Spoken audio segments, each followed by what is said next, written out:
Indian union മുസ്ലിം ലീഗിൻ്റെ നിലപാടിനെ സംബന്ധിച്ച് അവരുടെ ഉന്നതാധികാര സമിതി, അതിൻ്റെ ബന്ധപ്പെട്ട നേതാക്കളാണ് അഭിപ്രായം പറയേണ്ടത്. ഒരു രാഷ്ട്രം ഒരു തെരഞ്ഞെടുപ്പ് എന്ന ഒരു മുദ്രാവാക്യം അത് BJPയുടെ വിശിഷ്യ RSSൻ്റെ ഒരു മുദ്രാവാക്യമാണ്. നമ്മുടെ ഈ വൈവിധ്യങ്ങളും വൈരുദ്ധ്യങ്ങളും നിറഞ്ഞിട്ടുള്ള ഇന്ത്യ എന്ന ഈ ഫെഡറൽ രാഷ്ട്രത്തിൻ്റെ ഏറ്റവും താഴെ തട്ടിലുള്ള ഗ്രാമപഞ്ചായത്ത് തലം മുതൽ ഇന്ത്യയുടെ ലോക്സഭയിലേക്കുള്ള തെരഞ്ഞെടുപ്പ് വരെ ഒരുമിച്ച് നടത്തുക എന്നുള്ള നിലയിലേക്ക് നമ്മുടെ ലോകത്തിൽ അമേരിക്കൻ പ്രസിഡന്റ് തെരഞ്ഞെടുപ്പ്, US പ്രസിഡൻഷ്യൽ തെരഞ്ഞെടുപ്പിൻ്റെ മാതൃകയിൽ ഇന്ത്യൻ ജനാധിപത്യത്തെ അട്ടിമറിക്കുക എന്നത്, എല്ലാ ഭരണഘടനാ സത്തകളും ഇല്ലാതാക്കുക എന്നുള്ളത് അവരുടെ ലക്ഷ്യമാണ് എന്നുള്ള ചർച്ച നടന്നിരിക്കുകയാണ്. ഇപ്പോൾ മുൻ രാഷ്ട്രപതി ശ്രീ രാംനാഥ് കോവിന്ദിൻ്റെ നേതൃത്വത്തിലുള്ളൊരു സമിതി, ആ സമിതി രൂപീകരിച്ചതെല്ലാം ഈ അടുത്തിടെയാണ്. കാരണം ശ്രീ രാംനാഥ് കോവിന്ദ് രാഷ്ട്രപതി ആയത് തന്നെ ഒരുപാട് വർഷങ്ങൾക്ക് മുമ്പൊന്നുമല്ല. ഞാൻ ഈ ഇന്ത്യയുടെ പാർലമെൻറ്റിൻ്റെ സ്റ്റാൻഡിംഗ് കമ്മിറ്റി ഓൺ പേഴ്സണൽ, അതായത് ഡിപ്പാർട്ട്മെൻറ്റ് റിലേറ്റഡ് സ്റ്റാൻഡിംഗ് കമ്മിറ്റികളുണ്ട് ഇന്ത്യയുടെ പാർലമെൻറ്റിന്. 24 സ്റ്റാൻഡിംഗ് കമ്മിറ്റികളാണ് ഉള്ളത്. അതിൽ ആ സ്റ്റാൻഡിംഗ് കമ്മിറ്റികളിൽ 16 സ്റ്റാൻഡിംഗ് കമ്മിറ്റികളുടെ അധ്യക്ഷന്മാർ ലോക്സഭയിൽ നിന്നുള്ള അംഗങ്ങൾ ചെയർമാൻമാരായി, അവരാണ് അധ്യക്ഷന്മാരാവുക. 8 സ്റ്റാൻഡിംഗ് കമ്മിറ്റികളുടെ ആ 8 സ്റ്റാൻഡിംഗ് കമ്മിറ്റികളുടെ അധ്യക്ഷന്മാർ രാജ്യസഭയിൽ നിന്നുമായിരിക്കും. ഈ department related parliamentary standing committee on personnel എന്നുള്ളതിലാണ് നമ്മുടെ സിവിൽ സർവീസ് ഉദ്യോഗസ്ഥർ അടക്കമുള്ളവരെല്ലാവരും വരുന്നത്. IAS, IFS, IPS, അങ്ങനെ അത്തരം കാര്യങ്ങൾ. അതെല്ലാം പ്രൈം മിനിസ്റ്റേഴ്സ് ഓഫീസിൻ്റെ നേരിട്ടുള്ള പർവ്യൂവിലാണ്. പബ്ലിക് ഗ്രീവൻസസ്, പൊതുപരാതികൾ, പിന്നെ ലോ ആൻഡ് ജസ്റ്റിസ്, നിയമവും നീതിന്യായ കാര്യവും. ഈ സ്റ്റാൻഡിംഗ് കമ്മിറ്റി സാധാരണ അറിയപ്പെടാറുള്ളത് ഈ PPL and J എന്നുള്ള നിലയിലാണ്. പലപ്പോഴും നിങ്ങൾ മാധ്യമപ്രവർത്തകർ നിയമ നീതിന്യായ കാര്യ സ്റ്റാൻഡിംഗ് കമ്മിറ്റി എന്നാണ് പറയാറുള്ളത്. ഇതിൻ്റെ 79ാമത്തെ റിപ്പോർട്ട്, ആ 79ാമത്തെ റിപ്പോർട്ട് രാജ്യസഭയിൽ 2015 ഡിസംബർ 17 ലോക്സഭയിൽ 2015 തന്നെ ഡിസംബർ 17 ആ രണ്ട് സഭകളിലും ഒരേ ദിവസമാണ് ഈ റിപ്പോർട്ടുകൾ ഇതേ സ്റ്റാൻഡിംഗ് കമ്മിറ്റിക്ക് വേണ്ടി മേശപ്പുറത്ത് വെച്ചത്. അതോടുകൂടി ഇതൊരു പബ്ലിക് ഡോക്യുമെൻ്റ് ആവുകയാണ്. ആർക്കും, നിങ്ങൾ മാധ്യമപ്രവർത്തകർക്ക് മാത്രമല്ല ഏതൊരു ഇന്ത്യൻ പൗരനും ലോകത്തിന് മുമ്പാകെ തന്നെ ഇത് അങ്ങനെ ലഭ്യമായിട്ടുള്ളൊരു കാര്യമാണ്.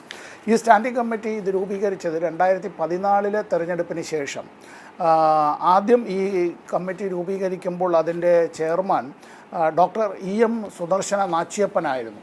ഡോക്ടർ EM സുദർശന നാച്ചിയപ്പൻ തമിഴ്നാട് PCCയുടെ, കോൺഗ്രസിൻ്റെ തമിഴ്നാട് പ്രദേശ് കോൺഗ്രസ് കമ്മിറ്റിയുടെ അധ്യക്ഷനായിരുന്നു. അദ്ദേഹം രാജ്യസഭാ അംഗമായിരുന്നു. അങ്ങനെ രാജ്യസഭയിൽ നിന്ന് 10 പേര്, ഇതിൽ ആദ്യം ഇത് രൂപീകരിക്കപ്പെടുന്ന അവസരത്തിൽ അങ്ങനെ രാജ്യസഭയിൽ നിന്ന് 10 പേരും ലോക്സഭയിൽ നിന്ന് 31 പേരുമാണ് ഉണ്ടായിരുന്നത്. ആ ലോക്സഭയിൽ നിന്ന് 31 പേരുണ്ടായിരുന്നതിൽ എന്നെ കൂടാതെ അതിൽ അഡ്വക്കേറ്റ് ജോയ്സ് ജോർജ് അതിലെ ഒരു അംഗമായിരുന്നു. ഇതിൽ ഈ സ്റ്റാൻഡിംഗ് കമ്മിറ്റി അത് കഴിഞ്ഞ് 2015 സെപ്റ്റംബർ 1 പുനഃസംഘടിപ്പിക്കുകയുണ്ടായി. അപ്പോഴും ഡോക്ടർ സുദർശന നാച്ചിയപ്പൻ തന്നെയായിരുന്നു അധ്യക്ഷൻ, കോൺഗ്രസ് നേതാവ്. രാജ്യസഭയിൽ നിന്ന് 10 പേരും ലോക്സഭയിൽ നിന്ന് 31 പേരും. അതിൽ ചില MP-മാർ മറ്റ് സ്റ്റാൻഡിംഗ് കമ്മിറ്റികളിലേക്ക് മാറിയിട്ടുണ്ട് എന്നുള്ളത്. ഇവിടെ ഈ സ്റ്റാൻഡിംഗ് കമ്മിറ്റി അതിൻ്റെ പഠന പര്യടനങ്ങൾ, സ്റ്റഡി വിസിറ്റിൻ്റെ ഭാഗമായി ഇന്ത്യയുടെ പല ഭാഗങ്ങളും സന്ദർശിക്കുകയുണ്ടായി. അങ്ങനെ മുംബൈ, ഹൈദരാബാദ്, ചണ്ഡീഗഡ് ഉൾപ്പെടെയുള്ള പല പ്രദേശങ്ങളും സന്ദർശിക്കുകയുണ്ടായി. അവിടെയുള്ള പല രാഷ്ട്രീയ കക്ഷികളുമായും അതുപോലെ തന്നെ മറ്റ് സംഘടനകളുമായും ഈ വിഷയത്തെ സംബന്ധിച്ച് ആശയവിനിമയം നടത്തുകയുണ്ടായി. സ്റ്റാൻഡിംഗ് കമ്മിറ്റി പറയാറുള്ളത് ടേക്കിംഗ് എവിഡൻസ് എന്നാണ് പറയാറുള്ളത്. Taking evidence from various stakeholders എന്നാണ് സാധാരണ ഉപയോഗിക്കാറുള്ളൊരു ഭാഷ.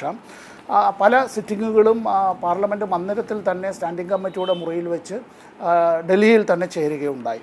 അങ്ങനെ വിവിധ രാഷ്ട്രീയ പാർട്ടികളിൽ നിന്ന് തെളിവെടുപ്പ് നടത്തിയ വേളയിൽ ഇത് പിന്നീട് റിപ്പോർട്ടിൻ്റെ ഒരു കോപ്പി എൻ്റെ കൈവശമുണ്ട്, ഞാനിപ്പോഴും സൂക്ഷിക്കുന്നതാണ്. ആ റിപ്പോർട്ടിൻ്റെ 8ാമത്തെ പേജ് അത് ആദ്യമെല്ലാം അതിൽ പറഞ്ഞിട്ടുള്ളത് അംഗങ്ങളുടെ പേരുകളും അതുപോലെ ഈ കമ്മിറ്റിയുടെ കോൺസ്റ്റിറ്റ്യൂഷനെ സംബന്ധിച്ചുമൊക്കെയാണ്.